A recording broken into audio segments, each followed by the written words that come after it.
Do you speak duck fluently? Stop quacking. God, so much quacking. When will it ever end? Is duck speak a form of Newspeak? Wikipedia says, Newspeak is the fictional language of Oceania, a totalitarian superstate that is the setting of George Orwell's dystopian novel 1984. The ruling party created Newspeak, a controlled language of simplified grammar and restricted vocabulary, meant to limit the freedom of thought, personal identity, self-expression, free will, that threatens the ideology of the regime of Big Brother and the party, who have criminalized such concepts into thought crime. Orwell explains that Newspeak follows most of the rules of English grammar, yet is a language characterized by a continually diminishing vocabulary, complete thoughts reduced to simple terms of simplistic meaning. The word of the day is duckspeak. George Orwell coined this word, which more or less characterizes today's world. In 1984, Orwell wrote, Winston turned a little sideways in his chair to drink his mug of coffee. At the table on his left, the man with the strident voice was still talking remorselessly away. He held some important post in the fiction department. It was just a noise, a quack quack quacking. Every word of it was pure orthodoxy. Winston had a curious feeling that this was not a real human being but some kind of dummy. It was not the man's brain that was speaking, it was his larynx. The stuff that was coming out of him consisted of words, but it was not speech in the true sense, it was noise uttered in unconsciousness, like the quacking of a duck. This sounds just like liberal political correctness, and conservative political uncorrectness, for that matter. People simply slide into their rehearsed positions and cease to say anything with any meaning. Orwell wrote, There is a word in Newspeak, said Syme, I don't know whether you know it, duckspeak, to quack like a duck. It is one of those interesting words that have two contradictory meanings. Applied to an opponent, it is abuse, applied to someone you agree with, it is praise. Sounds just like a Trump rally. The whole thing is just ducks quacking, and the biggest quacker, the quacker-in-chief, is Trump himself. Who's going to lose his marbles first? Biden or Trump? These guys are the proof that America has become senile. Theorist Adnan Jabbar al-Juburi wrote, The party's creation of Newspeak serves to undermine intellect and reflection. The Newspeak dictionary reduces words to create duckspeak. Orwell said, It was essential to a party member who was required to say the correct things to have very few words to choose from. Relative to our own, the Newspeak vocabulary was tiny, and new ways of reducing it were constantly being devised. Newspeak, indeed, differed from most all other languages in that its vocabulary grew smaller instead of larger every year. Each reduction was a gain, since the smaller the area of choice, the smaller the temptation to take thought. Ultimately, it was hoped to make articulate speech issue from the larynx without involving the higher brain centers at all. The aim was frankly admitted in the Newspeak word duckspeak, meaning to quack like a duck. Have you noticed that Donald Trump has an astonishingly small vocabulary? He has a few grandiose words he uses to refer to his own alleged greatness, and a few crude insults that he constantly directs at his enemies. His primary rhetorical tool is constant repetition. He is literally incapable of saying anything intelligent. He cannot deliver an argument, only an insult, as crude as possible. He lacks the vocabulary to say anything complicated. So do all of his supporters. They are all natural Newspeak users and duck speakers. Smartphones are spreading Newspeak at an astonishing rate. Duckspeak is almost all you ever encounter on social media. Most comments on social media seem to comprise unintelligible grunts. People can't spell, can't use grammar, have an extremely restricted vocabulary, never check what they write, and seem to put in no effort to make any sense. Newspeak goes hand in hand with the Dunning-Kruger effect. People who cannot use language nevertheless imagine themselves scintillating and devastating debaters. But the only people who understand them are themselves. Quack, quack, quack. In Orwell's 1984, a totalitarian political party sought to create a language, newspeak, so dumbed down that anyone who used it would be incapable of sophisticated thought, hence could never challenge the party. Predatory capitalism produced exactly the same effect, just to get people to buy stuff. The more dumb you are, the more capitalist crap you buy. Duckspeak is brainless and monotone. When people recite their prayers at church, that's duckspeak. Duck speakers know how to get angry and quack more loudly, but they don't know how to quack anything intelligent.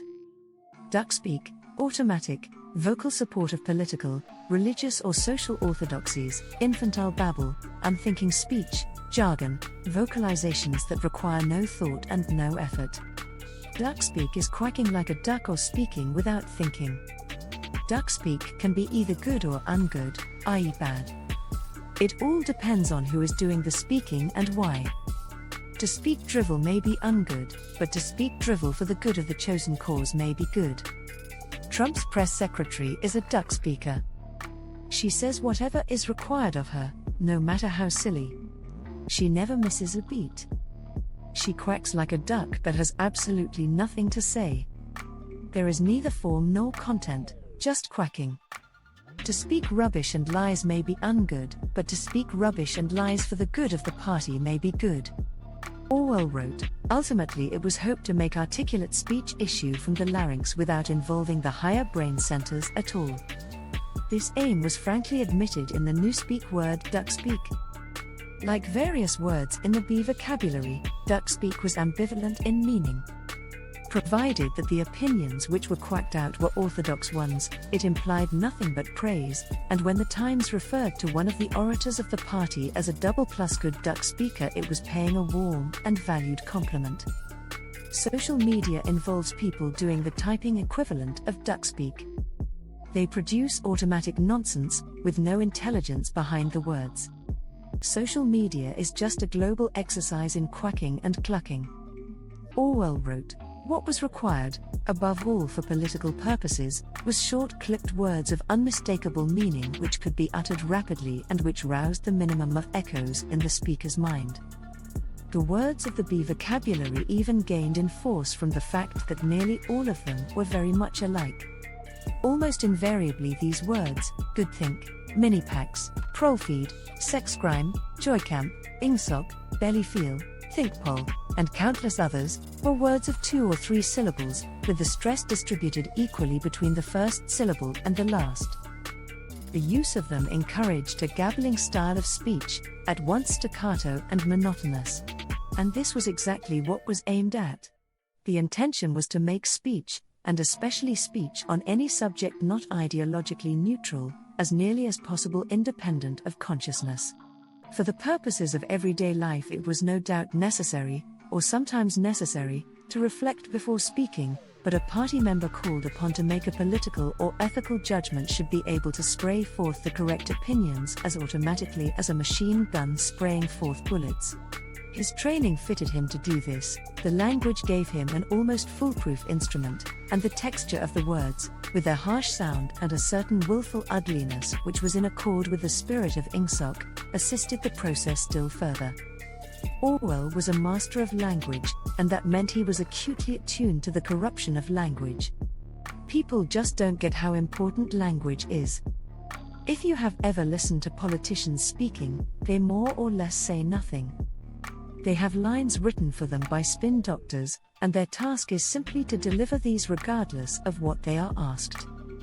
They are required to use key sound bites over and over again, to deliver attack lines against their enemies using words that have been approved by focus groups, and to avoid ever admitting any mistakes, weakness, bad judgment, or anything negative at all pertaining to themselves, their party, or their party leader.